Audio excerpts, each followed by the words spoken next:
नमस्कार, मैं अतुल उपाध्याय और आज हम उत्तर प्रदेश के फिरोजाबाद में आ चुके हैं और यहाँ पर हम लोकसभा का चुनाव है क्योंकि काफी बड़ा चुनाव है और उसको लेकर जो जनता है उनके मन में तमाम सवाल जवाब है कि हमारा सांसद कैसा होना चाहिए, क्या मुद्दे होने चाहिए, हम वोट आखिरकार क्यों दें, क्या ये हम जो सांसद चुन रहे हैं वो सही चुन रहे हैं या गलत चुन रहे हैं।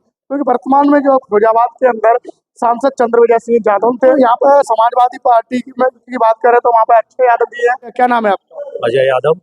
क्या लगता है लोकसभा का चुनाव है, बड़ा चुनाव है, क्या मुद्दे हैं आपके कि हमारा सांसद ऐसा होना चाहिए? बहुत बहुत धन्यवाद आपका जिसने जो कोई आपने हमारी बात को गहनता से समझने के लिए मौका दिया। ये लोकतंत्र के महापर्व में पूरे देश में ये चुनाव है और जो आज का वर्तमान चुनाव है ये चुनाव महंगाई, बेरोजगारी और भ्रष्टाचार के आसपास घूमता है। आपने देखा है कि पिछले 10 सालों से केंद्र व प्रदेश में ये सरकार है और इस सरकार के द्वारा जो आम जनमानस को जिस तरीके से महंगाई से, बेरोजगारी से और शिक्षा से वंचित रखने के लिए जो तमाम हथकंडे अपनाए गए उससे आम जनजीवन अस्त व्यस्त पड़ा हुआ है। और जो इंडिया गठबंधन की बात है तो आपको मालूम होना चाहिए कि परिवर्तन जो है वो प्रकृति का नियम है और यहाँ भी परिवर्तन तय है। और आपने देखा कि भाजपा जो है वो तो पूंजीपतियों की सरकार है। हमारे यहाँ फिरोजाबाद में भी जो प्रत्याशी उतारे वो पूंजीपति है। अब जो पूंजीपति होंगे वो क्या आम जनमानस की बात को रख पाएंगे?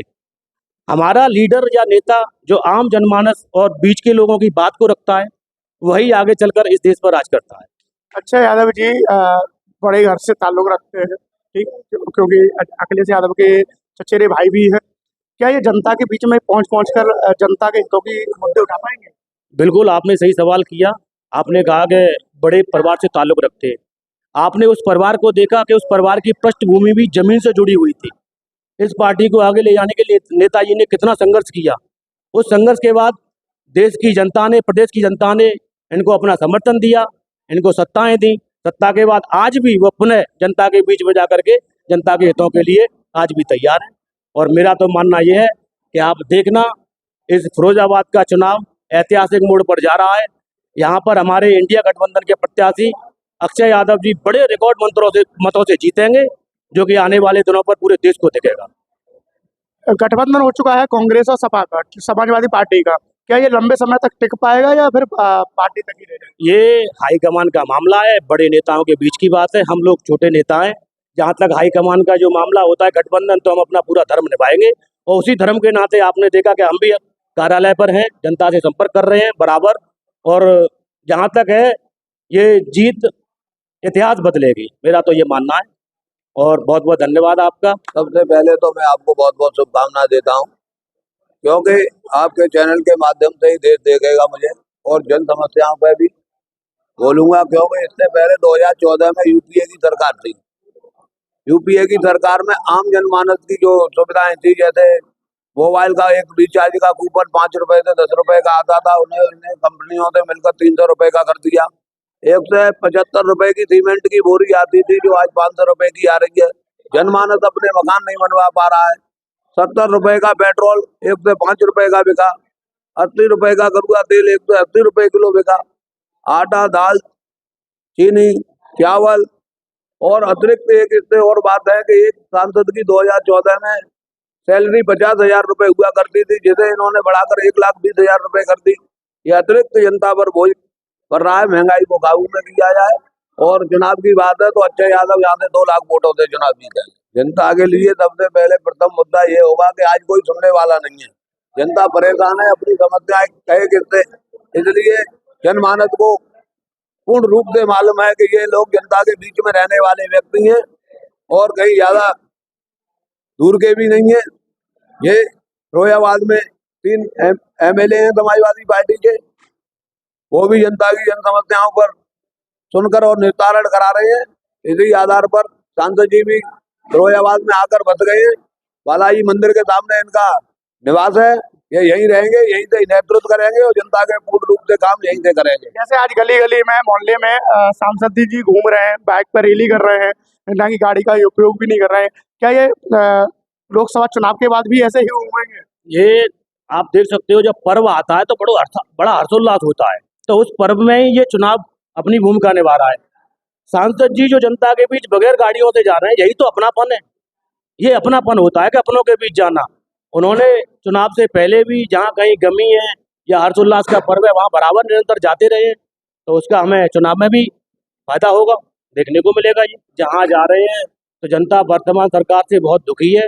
वो यही कह रही है कि अब तो बस इंडिया गठबंधन से ही हमारी उम्मीदें हैं और अपनी उम्मीदों पर इंडिया गठबंधन खरा उतरेगा। वर्तमान सरकार की ये मंशा रही है, अन्यथा विपक्षी दलों की कभी ये मंशा नहीं रही। आपने देखा है कि जब पहले केंद्र में यूपीए की सरकार हुआ करती थी और गठबंधन की सरकारें हुआ करती थी, तब नारा हुआ करता था कि हिंदू मुस्लिम सिख ईसाई आपस में सब भाई भाई। ये हमारी संस्कृति उस ओर ले जाती है। जो पहले 70 साल का राज था उसमें यही था, एक साथ रहना। आपने देखा होगा कि गांव में कभी अगर किसी गरीब बहन बिटिया की शादी होती थी तो लोग बाग अपने घरों से सहयोग करते थे, और पहले एक व्यक्ति कमाता था, पूरा परिवार उसका खा लेता था। पिछले 10 साल में आपने भी देखो आपने हमारी डिबेट, जहाँ आप हमारी कवरेज ले रहे हो, आपने शहर शहर में जहाँ जहाँ गए आपने देखा है कि वर्तमान सरकार से जनता दुखी हो चुकी है। और ये हमारे पास एक सुनहरा मौका है, ये सुनहरा मौका है। आपके चैनल के माध्यम से मैं, जहाँ तक मेरी आवाज़ जा रही हो, मैं सबसे अपील करना चाहूँगा कि इस लोकतंत्र के महापर्व में आप बढ़ चढ़ कर हिस्सा लें, और जो अधिकार हमें दिया है वोट डालने का, उसका आप बड़े दमदारी से उसका उपयोग करें और जुमलेबाजी को अंत कर एक बढ़िया शासन की कल्पना के लिए अपना वोट करें। किसे वोट दे रहे हैं? अच्छे यादव। क्यों? यादव काम अच्छे हैं, क्या काम अच्छे हैं? उनकी सुविधा है सर। फैजाबाद में जो पानी आने की व्यवस्था है, तो वोट देने में बस झिझक क्यों रहे हैं कि हाँ नाम लेने में आप झिझक रहे हैं? क्यों? नहीं हम लोग पकवा में बोलते नहीं है ज्यादातर। क्या किसे वोट दे रहे हैं? हम अच्छे यादव जी को वोट करेंगे। ये जातिवाद के ऊपर दे रहे हैं या फिर कार्य को देखते हुए दे रहे नहीं नहीं, देखो पिछली 10 साल में जो भाजपा की सरकार रही है केंद्र में, उसमें 10 साल में 2 सांसद रह लिए। हैं? एक तो भारतीय जनता पार्टी से रह लिए, दूसरे समाजवादी पार्टी से अच्छे भैया रह लिए। भारतीय जनता पार्टी के जो सांसद अभी वर्तमान सांसद हैं, उनके विकास कार्य कोई 5 नहीं बता सकता। मैंने कल मीडिया में भी पूछा था, परसों भी पूछा, डिबेट हो रही है उनमें भी पूछा है, लेकिन बीजेपी वाले कोई जवाब नहीं दे पा रहे हैं। उनके सांसद के 5 काम नहीं गिना पा रहे हैं। और मैं उनसे पहले सांसद अच्छे यादव जी रहे, उनके मैं कम से कम शायद मैं जानता हूँ, अगर पूछने पे आप पूछोगे मुझसे तो मैं 150-200 विकास कार्य बता दूंगा। 5 बता दीजिए। सांसद जी के, अरे सांसद जी के तो आपको पता है, उनकी तो लिस्टें भी लगी हैं, बोर्ड में भी बहुत विकास हुआ है। इसका तो इतना तो विकास शायद मैं जानता हूँ, भारतीय जनता पार्टी के उत्तर प्रदेश के सारे सांसद और अच्छे यादव जी के केवल 5 साल का जो कार्यकाल था उनका, और वो विकास कार्य शायद फिर भी वो दुगने बैठ जाएंगे। क्या पहले देखिए 100 सैया अस्पताल बना समाजवादी की देन, फिरोजाबाद में ट्रामा सेंटर बना समाजवादी की देन, जेड़ा झाल परियोजना आई 1700 करोड़ रुपए की एक योजना है। किसी उत्तर प्रदेश के सांसद में दम बीजेपी के में जो 1750 करोड़ रुपए की एक योजना लाके दिखा दे, सारे सांसद मिल जाए उत्तर प्रदेश में, फिर भी इतनी बड़ी योजना नहीं ला सकते जितनी बड़ी अच्छे भैया ने ला दी। मुझे पता है, मुझे आज भी याद है, रात को 12 बजे 2 बजे जो गरीब मजदूर लोग थे, रात को ठेला बर्तन लेकर किलोमीटरों के हिसाब से दूर दूर से पानी लाते थे। पूरे फिरोजाबाद को पता है। आज जो फिरोजाबाद टिक गया, फिरोजाबाद रुक गया, ये अच्छे भैया की देन है, नहीं तो फिरोजाबाद यहाँ से पलायन कर जाओ। चुनाव के बाद भी यही कार्य लगातार जारी रहेगा जो पहले करते थे? नहीं, चुनाव से पहले ही अच्छे भैया ने इतने काम करा दिए हैं, और चुनाव के बाद तो वो कराएंगे, क्योंकि वो कोई दूर तो रहते नहीं है। जनता के बीच में रहेंगे। अरे वो जनता के बीच में तो मैं जानता हूँ, शायद पिछले वो 6 साल से तो हर रोज अपने घर से निकल रहे हैं, पब्लिक के बीच में आ रहे हैं। बोल रहा हूँ, इतने विकास कार्य कभी नहीं हुए। देश आजाद हुआ है तब से लेकर आज तक इतने विकास कार्य किसी सांसद की निधि में नहीं हुए, जितने सांसद जी अच्छे जी ने करा दिए। यहाँ से तमाम कार्यकर्ताओं से हमने बात की और उनका एक ही कहना था कि इस बार समाजवादी पार्टी के अच्छे यादव यहाँ से विजय घोषित हो रहे हैं। अब ये तो आने वाला वक्त ही बताएगा कि आखिरकार सरकार किसकी बनती है, सांसद कौन चुने जाते हैं फिरोजाबाद से। और इसी के साथ मैं कैमरामैन राजू पुष्पा के साथ अतुल उपाध्याय।